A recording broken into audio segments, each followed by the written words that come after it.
Gracias por escuchar los podcasts de Radio Nacional. Acceda a todos los programas en rtv.es/a la carta.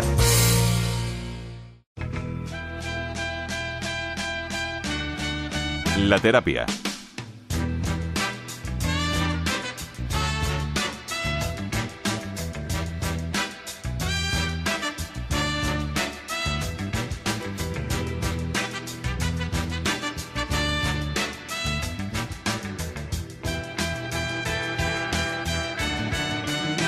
Cuatro y 27, 3 y 27 en Canarias, es hora de comenzar la terapia en el canto del grillo y dedicarla hoy a un problema que lamentablemente afecta a muchas personas en su puesto de trabajo. Imaginen que alguien, un compañero o un superior, les hostiga y les acosa a todas horas, que esa persona no les deja un momento de respiro. ¿Cómo se sentirían? Pues seguramente que fatal. Es por ello que esta noche en el programa queremos dar claves para saber cómo actuar en estos casos. Y las respuestas las encontramos con nuestro psicólogo Sergio García. ¿Qué tal, Sergio? Muy buenas noches. Hola, buenas noches. ¿Cómo estás? Muy contento de estar con vosotros. Se te ve que estás sonriendo. ¿Has visto? Ha venido hoy muy colorido. Es que me gusta la primavera. Claro que se nota, que se nota. Bueno, Sergio, vamos a empezar, si te parece, definiendo exactamente qué es el acoso laboral o moving, este término anglosajón. Pues mira, cuando queremos conocer algo, lo importante es irnos al origen de la palabra. Y moving viene de to move, que quiere decir hostigar, atacar en masa. Y de esa manera pues nos pone en referencia a lo que es el maltrato laboral. Principalmente es psicológico o moral. ¿Eso qué quiere decir? Que hay un hostigamiento persistente, sistemático, continuo sobre trabajadores y que lo hacen además de diferentes maneras. Puede ser de una forma entre compañeros o puede ser del jefe hacia un subalterno. Uh-huh. Y hay que decir que esto siempre ocurre, por tanto, en el contexto de la empresa, ¿no? Sí, es muy interesante poner el acento porque tiene que suceder en este contexto y se hace de tal manera que las personas que sufren el acoso pues van a ser personas que son vulnerables y que además el acosador lo que quiere es que abandone su puesto de responsabilidad, está mermando su autoestima, su capacidad de comunicación y por lo tanto pues se van a decir ciertas cuestiones que van a ser mentiras y críticas y que van a hacer sentir mal al acosado. Claro, esto me imagino que el resultado que ocasiona en la víctima es tremendo, ¿no? Pues mira, el primer resultado es que su autoestima merma, que ya no sabe muy bien quién es, si tiene capacidades o no para desempeñar su función.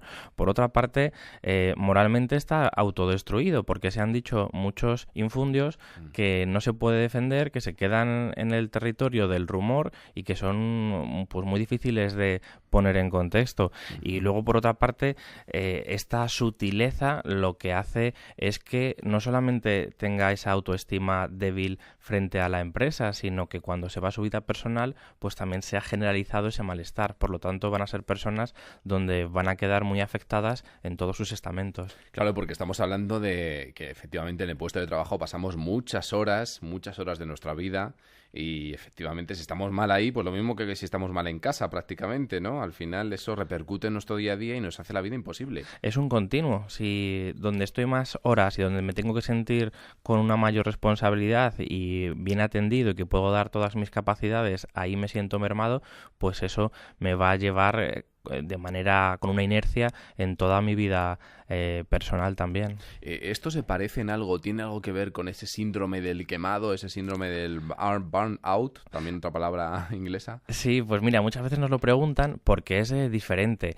pero puede tener cierta relación. Cuando hablamos del burnout tiene que ver con que nos sentimos quemados, con que nos sentimos que estamos mentalmente también afectados. ¿Por qué? Pues porque soy muy exigente y porque me obsesiono con todo lo que sucede en la empresa. Entonces, como quiero rendir tanto, finalmente tengo un agotamiento mental. Esto tendría que ver con este síndrome. ¿Qué es lo que sucede? Que ese agotamiento mental se puede producir por características mías propias del trabajador, que es muy exigente, que quiere dar lo mejor de sí mismo y que ha llegado a obsesionarse, pero también se podría dar cuando ha habido una fase de moving y por lo tanto mis jefes o mis compañeros me están exigiendo mucho y yo de alguna manera pues entro en relación con ellos y lo que sucede es que este agotamiento mental se incrementa. Claro, pero ¿cuál es la motivación? ¿Cuáles pueden ser las motivaciones que pueden llevar a alguien a, digamos, a propiciar este acoso laboral, a acusar, hostigar, hacerle la vida imposible a un compañero? Pues hay muchas motivaciones. ¿Cuál puede ser? no me caes bien, quiero que te vayas de aquí porque quiero que entre un familiar mío a trabajar. Entonces yo creo que tengo posibilidades y si tú te vas, pues me va a venir muy bien porque voy a tener más posibilidades de que esta persona entre. O tengo una riña contigo personal, sucede algo, hay envidia, hay celos y por lo tanto eso hace que sea más fácil que si tú te vas yo me encuentre mejor.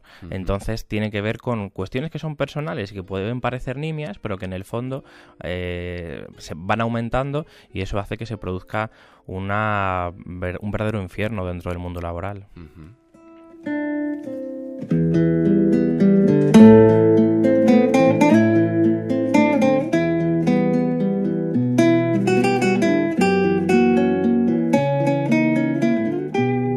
Continuamos aquí en la terapia en el Canto del Grillo en directo cuando son las 4:32, 1 hora menos en Canarias. Ya saben ustedes, si tienen alguna consulta, si a lo mejor han sufrido este acoso laboral, este moving y nos lo quieren contar o conocen a alguien que lo ha padecido y que ha podido salir de este problema, marquen el 900-137-137, nos lo cuentan y Sergio, nuestro psicólogo, responderá a sus cuestiones aquí en directo.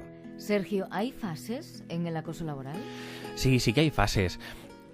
Comienza, como decíamos hace un poquito, con una fase de conflicto. Es decir, que voy al trabajo y hay una pequeña riña, hay una cuestión donde parece algo anodino y tiene que ver con un roce normal, un pequeño choque. Y en vez de solucionarse de una manera positiva, pues se hace de una manera negativa. Entonces queda un conflicto latente y poco a poco se va aumentando pues esa red de conflicto. ¿Qué sucede? Que a partir de ahí va a venir la fase de moving o la estigmatización. Y esto ya tiene que ver con que, he tenido un problema con esta persona, he tenido una discusión, he quedado mal y por lo tanto voy a comenzar de manera prolongada y sistemática una estrategia de hostigamiento para que se vaya. Y esto es por parte del acosador. Y esto es por parte del acosador al acosado. Entonces, comienza esa estrategia y ahí es donde podemos hablar sobre esa fase de moving. ¿Qué sucede? Que la empresa puede tomar cartas en el asunto y por lo tanto iríamos ya a la fase de intervención desde la empresa. Si es contundente la empresa, pone fin al conflicto y sabe atajar esa situación, pues se va a quedar ahí. ¿Qué sucede? Que si no lo ha hecho, va a venir otra fase, que es la fase de marginación o la exclusión de la vida laboral, donde hay una persona que tiene que abandonar su responsabilidad, donde se va a encontrar pues bastante anímicamente bajo y por lo tanto va a ser un momento que desemboque también en un conflicto, porque ha habido una persona que ha tenido que abandonar su puesto laboral y se han quedado el acosador dentro del entorno laboral, por lo tanto sería la última fase. O sea, que por tanto el embrión de todo esto, el germen, puede ser una discusión nimia que en un momento dado no se soluciona bien, se enquista y al final provoca que esto termine envenenándose, ¿no? Esa situación. Exacto. Aunque podemos ver que ese embrión son cuestiones que parecen sencillas y que de repente, poco a poco, no hemos sabido cómo ponerle fin. O un malentendido, además, o a lo mejor. Muchas veces son malos entendidos, que uno dice, pero ¿cómo puede ser? Al final es un conflicto de comunicación. Yo te dije, tú me dijiste, el rumor ha alcanzado cuestiones que no tenían a las que llegar y por lo tanto ha habido un malestar de esas personas por un primer malentendido. Y uno dice, pero ¿cómo puede ser? Si en el fondo era una cosa sencilla. Pues fíjate, por no saber cómo tener las claves y cómo solucionarlo, finalmente ha acabado en esto. Aludías hace un momento a esa fase de intervención dentro de la empresa. ¿Quiénes son o qué departamento dentro de una compañía es el que tiene que intervenir en estos casos? Mira, lo tiene que hacer el departamento de recursos humanos. Ellos son los que tienen que tomar cartas en el asunto, hacer un análisis de qué es lo que está sucediendo, cuál es el conflicto, cuáles son los trabajadores que están responsabilizados de que esto haya llegado a estos términos y por lo tanto poner fin y dar recursos para que se pueda finalizar de la manera adecuada. Entonces va a ser el departamento de recursos humanos que, si funciona bien, esa empresa va a ir y va a producir mucho mejor. Hablábamos de una discusión o de un malentendido como detonante, pero yo no sé si puede existir un perfil de acosador crónico. Es decir, todos podemos identificar cuando hay una persona tóxica en un ambiente laboral. No sé si también se puede identificar un perfil de acosador que aleatoriamente, en función de quién le pille el día, diga, por esta persona voy, que la veo que es más débil que yo. Bueno, se puede dar Y serían personas que tienen características de soberbia y que son personas que son poco tolerantes. Entonces, cuando se den esas características, el acosador pues suele tomar como rehén de alguna manera a otras personas que le generan celos, le generan envidia. Es decir, que va a ser una persona como muy sensible frente a personas que despuntan a su alrededor. Lo único que no siempre es el mismo y no siempre es tóxico. Hay veces que uno se imagina y dice, pero ¿cómo puede ser esta persona que finalmente haya sido el acosador? ¿Por qué? Porque en este momento determinado ha hecho una serie de comportamientos y de hostigamiento que tú no te pensarías que en otras facetas de su vida pudiese hacer. Entonces, sí que existen esas características, pero en ocasiones nos sorprendería poder ver que no hay un perfil exacto y que pueden ser personas que en otros ámbitos no tienen tan aguda esa característica de hostigamiento o de acoso. Curioso. Bueno, hemos dicho por tanto que hay fases en el acoso laboral y ahora vamos a hablar de los diferentes tipos, pero evidentemente vamos a ir dando paso a las llamadas que van entrando a través del número del directo.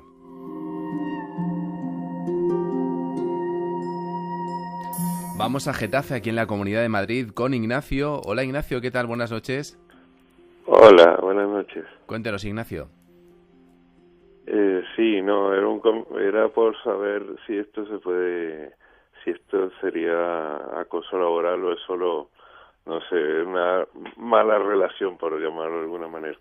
Cuéntenos, ¿qué le ocurre? Una experiencia, sí, que en un supermercado yo era el más nuevo de la plantilla, estaba recién llegado, y había una chica que era como la segunda a bordo, así, y a mí me trataba fatal. O sea, era como muy antipática, pero yo sinceramente creo que, o sea, todo era como todo lo que yo hacía no estaba bien, o siempre tenía algún comentario muy muy sarcástico. Ya no era ni siquiera ironía, era sarcasmo. Y todo lo que yo hacía, yo veía que, y era así, ella era así como con todo el mundo, pero conmigo especialmente. Yo no sé si era porque sentía que podía alguien quitarle su puesto, o yo no sé, pero conmigo era muy demasiado crítica, todo era sarcasmo, y yo sinceramente me sentía muy incómodo, pero era con ella específicamente. Esto puede ser, por tanto, Sergio, sí, un caso de acoso laboral. Sí, puede ser el comienzo de un acoso laboral y además, sí, esto sí que tendría que ver con una característica de la persona, ¿no? Donde el sarcasmo, que muchas veces es hiriente, tiene que ver con relacionarme y tiene que ver un poco con minusvalorar al otro.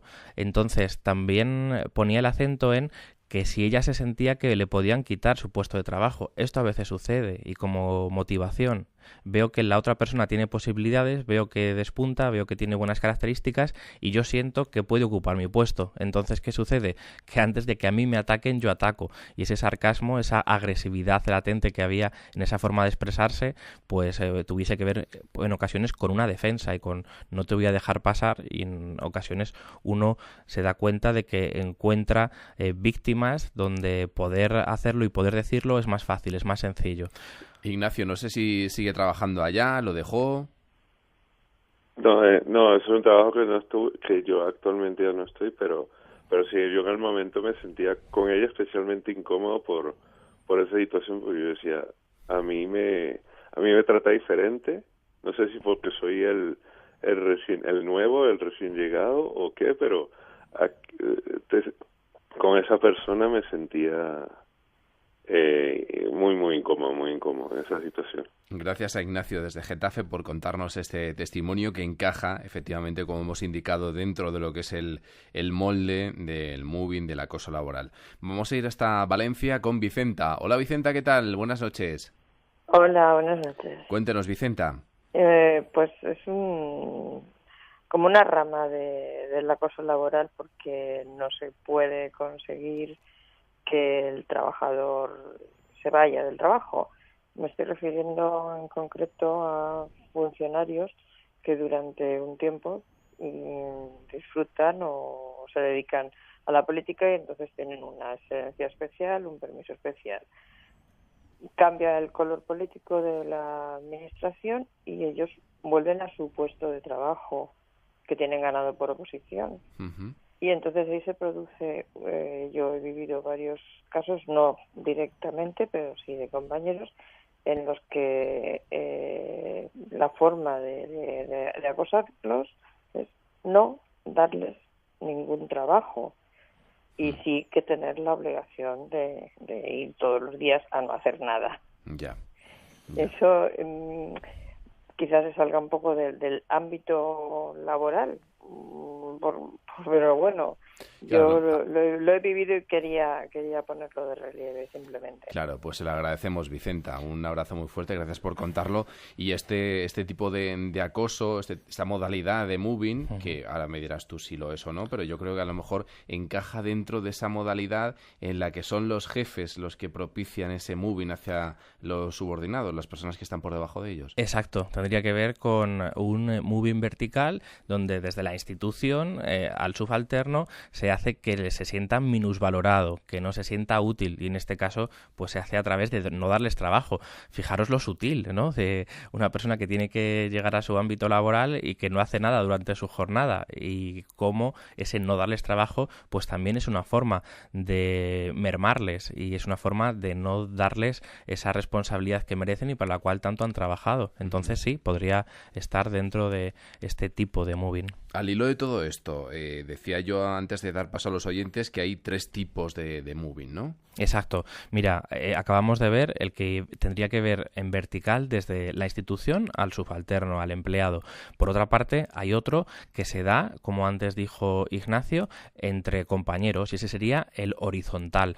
Yo soy manipulador, yo me encuentro mal, yo pienso que tú me vas a quitar mi puesto de trabajo y entonces lo que hago es que soy sarcástico contigo, agresivo, que te trato mal, que el otro siente que le tengo manía. Bueno, pues todo eso tendría que ver con que es horizontal y es entre compañeros. Y luego hay otro tercero que es el mixto, que se llama el disciplinario, y es donde se une la institución, es decir, que el jefe dice, ay, este empleado no me gusta, y entonces los demás compañeros lo que empiezan es hacerles el vacío o hacerles ciertos comportamientos. Gravísimo es eso, ¿eh? Claro, porque además ya se unen ambas cuestiones, ¿no? La otra persona, el acosado, no tiene salida, está solo Acorralado. ante la institución y ante sus Los compañeros.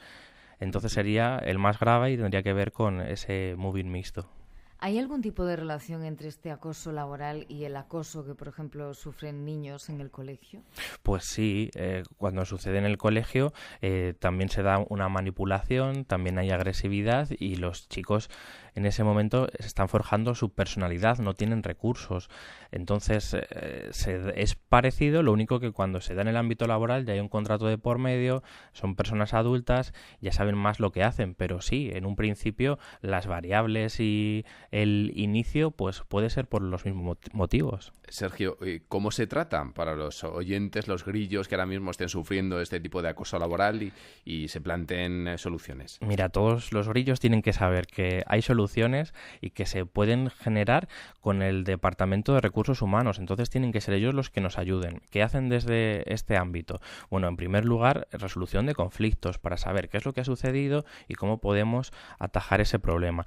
Por otra parte, sería interesante que nosotros no dejásemos ni de tener nuestras relaciones personales, familiares, ni de hacer deporte, ni de tener nuestro apoyo emocional y que de alguna manera no le pusiésemos más aumento a la situación que nos está rebasando en el mundo laboral. Entonces tenemos que hablar con recursos humanos, solucionar el problema y seguir teniendo pues una vida enriquecedora a nuestro ámbito emocional y personal y familiar para que no nos inunde. Y si nos ocurre, no lo sé, en una pequeña o mediana empresa en la que no hay recursos humanos, este departamento, ahí es más complicado. Es una buena pregunta. Es más complicado, pero al mismo tiempo también sería para hablar con la persona que nos lleva, con el jefe y ver qué está sucediendo.